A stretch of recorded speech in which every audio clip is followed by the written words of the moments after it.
नमस्कार दोस्तों, आखिरकार छत्तीसगढ़ व्यावसायिक परीक्षा मंडल यानी सीजी व्यापम से सहायक विकास विस्तार अधिकारी यानी एडीओ भर्ती परीक्षा के नतीजे जारी कर दिए गए हैं। व्यापम से यह परीक्षा 15 जून 2025 को आयोजित की गई थी।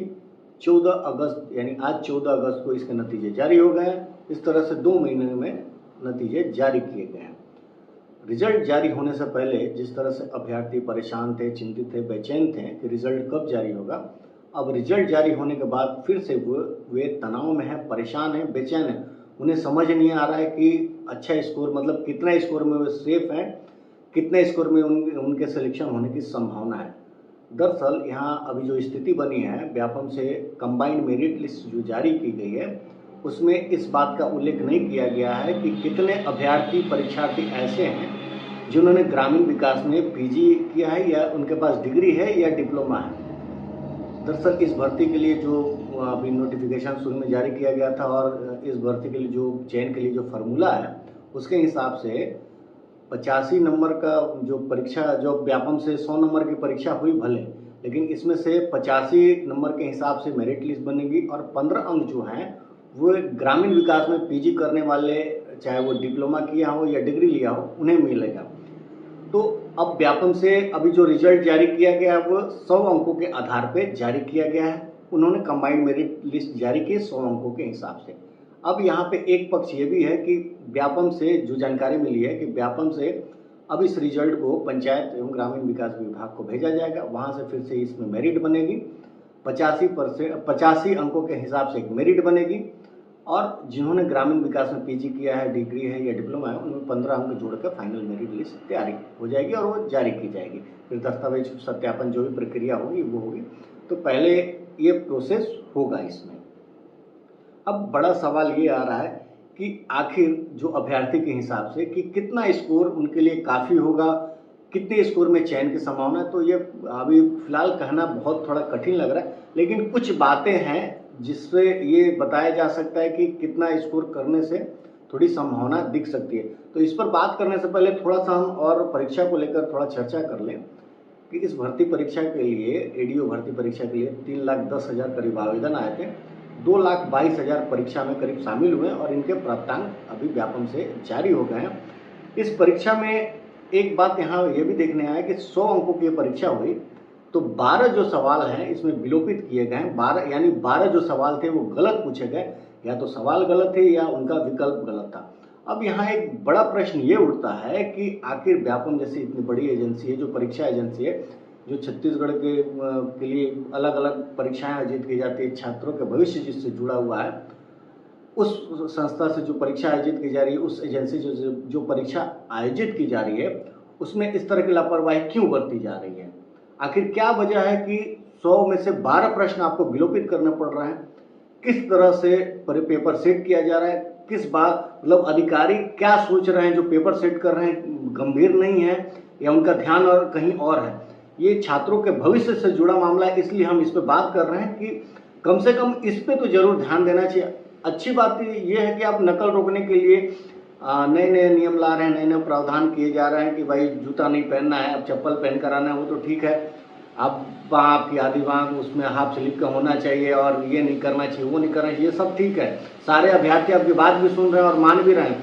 परीक्षा में कोई थोड़ा देर पहुँच जा रहा है तो उसको आप रोक रहे हैं, वो भी चले जा रहे हैं, कोई बात नहीं है। यहाँ पे कई परीक्षार्थियों को कपड़े की वजह से भी कई परीक्षार्थियों को परेशानियों का सामना करना पड़ा। कई सेंटर में ऐसे भी रहे जो विभिन्न परीक्षाएं अभी हुई कि वो परीक्षा से उन्हें बाहर किए। यहाँ तक तो ठीक है, वो समझ भी आ रहा है, लेकिन आप अपनी ओर से जब ये 12 प्रश्न अगर उसमें विलोपित करने पड़ रहे हैं, आप अपनी ओर से जो लापरवाही कर रहे हैं, इसके बारे में भी आपको सोचना चाहिए और गंभीरता से सोचना चाहिए। और जो पेपर सेटर है, अगर गलत पेपर सेट कर रहे हैं तो उन पर भी थोड़ी सी कार्रवाई कीजिए, ठोस कार्रवाई कीजिए। इससे पहले भी हम देखें तो दिसंबर में 2024 में जब छात्रावास अधीक्षक के नतीजे जारी हुए थे, 100 अंकों का पेपर वो भी था, तो 10 प्रश्न उसमें से विलोपित करने पड़े थे। तो इससे पहले भी परीक्षाएं देखे कुछ होती है तो उसमें भी कई प्रश्न विलोपित कर। तो आखिर क्या वजह है कि आप पेपर 100 सही सवाल मतलब तय नहीं कर पा रहे हैं? आखिर क्या वजह है? 1-2 प्रश्न हो तो चलो चलता है कि भाई 1-2 प्रश्न की बात है, 10-12 प्रश्न बहुत मायने रखते हैं। तो इस बात पे भी आपको ध्यान देना चाहिए। जो भी अफसर हैं, जो भी व्यापम के अधिकारी, उनको जरूर इस बारे में गंभीरता से लेना चाहिए। ये छात्रों के भविष्य का सवाल है। अब यहाँ हम बात करें कि एडीओ भर्ती को लेकर जो अभी स्थिति बनी हुई है, जो रिजल्ट जारी होने के बाद से सिलेक्शन को लेकर और क्या स्थिति है, तो थोड़ा सा हम इसे ऐसे देखें कि पहले यहाँ पे ये देखें कि 70 जो टॉपर थे, टॉपर हैं जो अभी मतलब जिनका स्कोर अभी टॉपर के हिसाब से जो व्यापम से मेरिट जारी की गई है, merit list, combined merit list, उसके हिसाब से हम टॉपर की बात कर रहे हैं, फाइनल लिस्ट के हिसाब से नहीं। तो उसमें जो स्कोर है टॉपर का 85.250 है, और जो इस तरह से देखें और 70 नंबर से फिर जोड़े यहाँ पे 85.250 है। तो यदि 85 के हिसाब से अगर देखें स्कोर, तो 85 के हिसाब से 72.462 इनका स्कोर होता है। अगर इन्होंने ग्रामीण विकास में पीजी और डिग्री लिया है या डिप्लोमा है तो 15 अंक जुड़ जाएगा, तो इस तरह से इनका स्कोर 87.462 हो जाएगा। दूसरे नंबर पे जो आए हैं उनका भी स्कोर 85 नंबर है, 100 में से 85 मिला है। 85 नंबर के हिसाब से अगर जो प्राप्तांक फार्मूले के हिसाब से उसमें अगर जोड़े तो 72.25 का स्कोर वे हासिल कर रहे हैं, और 15 अंक यदि ग्रामीण विकास में आपका पीजी डिग्री है या डिप्लोमा है तो 15 अंक जुड़ जाएगा, तो इस तरह से 87.25 हो जाएगा। तीसरा नंबर पे 84.250 का स्कोर हासिल किए हैं, और इस तरह से देखें तो 85 के फार्मूले से 71.612 का स्कोर वो हासिल कर लेंगे, और 15 अंक अगर जोड़ दे तो इसमें 86.612 का स्कोर हो जाएगा। इस तरह से 5वें, 6वें और 7वें नंबर पे भी है। 8वें, 9वें और 10वें नंबर पे जो स्कोर है, जो अभी जो इस लिस्ट के हिसाब से 8वें नंबर और 9वें और 10वें नंबर पे जो परीक्षार्थी हैं उनका स्कोर 81.250 है। 85 के फार्मूले से अगर देखें तो 69.062 का स्कोर वो हासिल कर रहे हैं। 15 अंक अगर ग्रामीण विकास में पीजी किए हैं, डिग्री है, डिप्लोमा है तो वो जुड़ जाएगा, और इस तरह से स्कोर उनका 84.06 हो जाएगा। अब यहाँ पे एक बात ये भी देखें कि 81 से जो 85 अंक हासिल किए उसमें से 10 परीक्षार्थी हैं, अभ्यर्थी हैं। 80 नंबर जो पाए हैं, 80 और 80 से ज़्यादा, 81 से कम, वो 18 अभ्यर्थी हैं। 76 से 79 पाने वाले में 230 परीक्षार्थी अभ्यर्थी हैं। 70 से 75 के बीच में 1603 उम्मीदवार हैं, अभ्यर्थी हैं। इस तरह से कुल देखें तो 70 से लेके जो टॉपर 85 के स्कोर के बीच में 1861 दावेदार हैं, उम्मीदवार हैं, और इनका स्कोर इतना है। अब इसमें एक बात ये भी देखें कि यदि टॉप 10 में किसी भी उम्मीदवार के पास यदि स्कोर उनके पास पीजी, ग्रामीण विकास में पीजी डिग्री या डिप्लोमा नहीं है, जिस किसी के पास नहीं है, तो उनकी संभावना थोड़ी कम हो जाएगी। वो हम ऐसे समझे कि यदि आप टॉपर हैं, मान लीजिए कि अभी जो व्यापम से मेरिट लिस्ट जारी हुए उसके हिसाब से बात करें, 85.250 का स्कोर आपका है। 85 के फार्मूले से अगर देखें तो 72.462 का स्कोर हो जाएगा। और इधर अगर किसी उम्मीदवार ने 70 नंबर प्राप्त किया है 100 में से, तो 85 के फार्मूले से 59.5 का स्कोर हासिल, और ग्रामीण विकास में यदि पीजी की डिग्री है, डिप्लोमा है, तो कुल स्कोर हो जाएगा 74.5, यानी आपका 72.462 है और इधर 74.5 हो जाएगा। तो सबसे मुख्य बात यह है कि आपने ग्रामीण विकास में पीजी किया है, डिग्री है या डिप्लोमा है, ये बहुत ज़्यादा मायने रखने वाला है। इसके आधार पर ही तय होगा। कंपटीशन के स्तर को ऐसे समझे, व्यापम से अभी जो कंबाइंड मेरिट लिस्ट जारी की गई है, इसमें से 1861 उम्मीदवार दावेदार ऐसे हैं जिनका स्कोर 70 प्लस है, यानी 70 से ज़्यादा अंक हासिल करने में ये कामयाब रहे हैं। 69 स्कोर के हिसाब से देखें, 69 जिनका स्कोर है 69 से लेकर टॉप तक में देखें तो ऐसे ही उम्मीदवारों अभ्यर्थियों की संख्या 2200 से ज़्यादा हो जा रही है। 69 और 69 से 70 के बीच में ही करीब 400 के आसपास अभ्यर्थी हैं। तो कंपटीशन का स्तर इससे आप अंदाजा लगा लीजिए कि कितना ज़्यादा है। हालांकि अभी कितने उम्मीदवारों ने ग्रामीण विकास में पीजी किया है, डिग्री लिया है या डिप्लोमा किया है, इसकी सूची कोई जारी नहीं की गई है। कितने अभ्यर्थियों को 15 अंक बोनस मिलने वाला है, इसकी सूची जारी नहीं की गई है।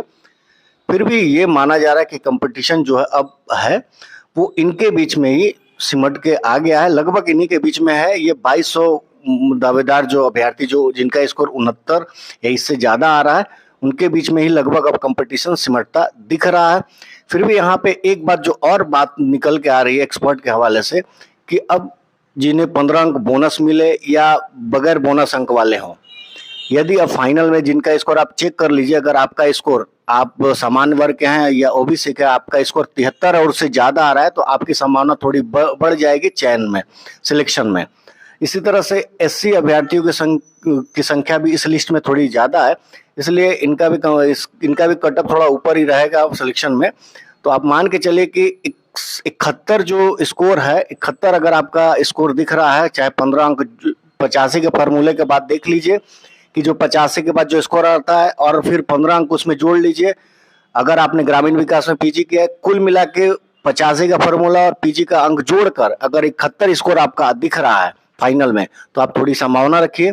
एसटी अभ्यर्थियों की संख्या थोड़ी इस लिस्ट में कम दिख रही है, इसलिए उनका 70 और इससे थोड़ा सा कम रहेगा, 69 के आसपास भी रहेगा, तो उनके सिलेक्शन के चांसेस है। हालांकि जो भी हो, अभी ये लिस्ट सामने नहीं आई है कि ग्रामीण विकास में किसने ने पीजी किया है, डिग्री किया है, डिप्लोमा किया, इसलिए बहुत सारे अभ्यर्थियों को निराश होने की जरूरत नहीं है। कुछ दिनों के बाद जब स्थिति साफ होगी तभी कुछ कहा जा सकता है। अभी ये अनुमान के हिसाब से जो एक आकलन किया जा रहा है वो है। यहाँ एक बात ये जरूर देखा जा सकता है कि कंपटीशन का स्तर बढ़ गया है। टॉपर को जो 85.25 स्कोर हासिल किया है, जो टॉप अभी व्यापम की लिस्ट के हिसाब से, और 70 अंक के हिसाब से भी अगर जोड़े तो 15.25 का ही अंतर आ रहा मार्क्स में। अगर 69 से अगर हम लोग जोड़ ले 2200 अभ्यर्थियों के बीच में, तो 16.25 का ही अंतर आ रहा है। तो कंपटीशन का स्तर कितना बढ़ गया इस तरह से आप समझें। इसी तरह से पदों को लेकर बात करें तो 200 पदों के लिए भर्ती है। इसमें से 81 जो पोस्ट है वो युवा अनारक्षित के लिए, एससी के 23 पोस्ट हैं, एसटी के 62 और 2 बैकलॉग का पोस्ट है, ओबीसी के लिए 27, 5 जो पद है वो दिव्यांग के लिए है बैकलॉग और दृष्टिबाधित के लिए इसी में है। तो इस तरह से देखें तो कंपटीशन का स्तर बहुत ज़्यादा। एक यहाँ पे अच्छी बात ये देखने को मिल रही है पिछली परीक्षाओं में अभी भी, कि भले जो भी अभी स्कोर हासिल जो भी हो, मेरिट जो भी पंचायत विभाग से जारी हो, व्यापम से 100 अंकों की परीक्षा हुई तो बड़ी संख्या में ऐसे अभ्यर्थी परीक्षार्थी थे जिन्होंने 60 से ऊपर का स्कोर हासिल किया, 65 से ऊपर का स्कोर हासिल किया। इस तरह से देखें तो कंपटीशन दिन प्रतिदिन लगातार बढ़ता जा रहा है। तो यदि आप 1 घंटे अभी तैयारी कर रहे हैं, 2 घंटे पढ़ रहे हैं, 3 घंटे पढ़ रहे हैं, तो उसमें से थोड़ा और टाइम बढ़ा लीजिए कि आने वाले दिनों में और कंपटीशन बढ़ेगा। क्यों बढ़ेगा? क्योंकि पदों की संख्या बहुत सीमित है और जो दावेदार हैं, उम्मीदवार हैं, उनकी संख्या बढ़ती जा रही है। ना सिर्फ वो फॉर्म भर रहे हैं, बड़ी संख्या में ऐसे हैं जो अच्छा स्कोर भी हासिल कर रहे हैं। अच्छी बात यहाँ पे एक ये भी है कि प्रदेश में बड़ी संख्या में स्नातक किए हुए उम्मीदवार हैं। इसमें से 2,22,000 जिनका भी प्राप्तांक जारी हुआ है, उनका स्कोर कुछ भी हो, चाहे उनका स्कोर कम भी हो, लेकिन वे उनके लिए एक अच्छी बात, मतलब उन पर ये कहा जा सकता है कि कम से कम वो मैदान में उतरे और उन्होंने अपने आप को आजमाया कि कितना स्कोर कर सकते हैं। तो ये बहुत बड़ी बात है कि यदि आपके पास डिग्री है, डिप्लोमा है संबंधित के लिए और आप परीक्षा देने के लिए आप उसमें एलिजिबल हो, तो आप परीक्षा देने जा रहे हो और परीक्षा के लिए आवेदन कर रहे हो, ये बहुत बड़ी बात है। तो आज के वीडियो में एनालिसिस में बहुत ज़्यादा कुछ नहीं, फिलहाल के लिए इतना। तब तक के लिए ये इंतजार कीजिए कि व्यापम से चूंकि अब मेरिट लिस्ट वहाँ जारी होगी, तो हम इस बीच में ये कोशिश करेंगे कि अगले जो अभी तक हमने बताया था पिछले वीडियो में अपने, कि 6 से 7 हज़ार जो हमें जानकारी मिली थी व्यापम से, कि 6 से 7 हज़ार उम्मीदवार जो ऐसे हैं जिन्होंने ग्रामीण विकास में पीजी किया है, डिग्री और डिप्लोमा है, जिनको 15 अंक बोनस मिलेगा, वो परीक्षा के लिए आवेदन किए थे। उसमें से करीब 4,000 परीक्षा में भी शामिल हुए हैं। अब एग्जैक्ट जो संख्या है परीक्षार्थियों को लेकर वो कुछ दिन में अगले वीडियो में हम इस पर बात करेंगे। कोशिश करेंगे कि ये जानकारी मिल जाए ताकि बहुत सारी स्थिति और भी क्लियर हो जाए, और ये भी कोशिश करेंगे कि कितना स्कोर प्रेडिक्शन के हिसाब से बात करेंगे। तो आज के वीडियो में फिलहाल इतना ही। अगर आपको कुछ भी और पूछना हो तो ज़रूर कमेंट कीजिए। और एक बात यहाँ पे ये भी बात है कि जो अलग अलग अभ्यर्थियों से फ़ोन पे भी बात हुई और कमेंट बॉक्स पे भी मिलते रहते हैं और अलग अलग चर्चा भी है कि ग्रामीण विकास में जिन्होंने भी पीजी, डिग्री और डिप्लोमा किया है, अब यहाँ पे जब मेरिट जारी होगी तो वो तो बनेगा, दस्तावेज सत्यापन भी महत्वपूर्ण होगा। तो जिनकी डिग्री थोड़ी कमज़ोर रहेगी तो उनको परेशानी हो सकती है। अब यहाँ पे ये भी देखिए कि क्या वाकई में इतनी संख्या में जो अभ्यर्थी जिन्होंने अप्लाई किया था, वाकई में क्या इतनी संख्या में ग्रामीण विकास में पीजी में डिग्री और डिप्लोमा करने वाले हैं। यदि नहीं है तो फिर बड़ी संख्या में अगर आवेदन आए तो इस बारे में भी बात होनी चाहिए। तो आज के वीडियो में फिलहाल इतना ही। तब तक के लिए धन्यवाद।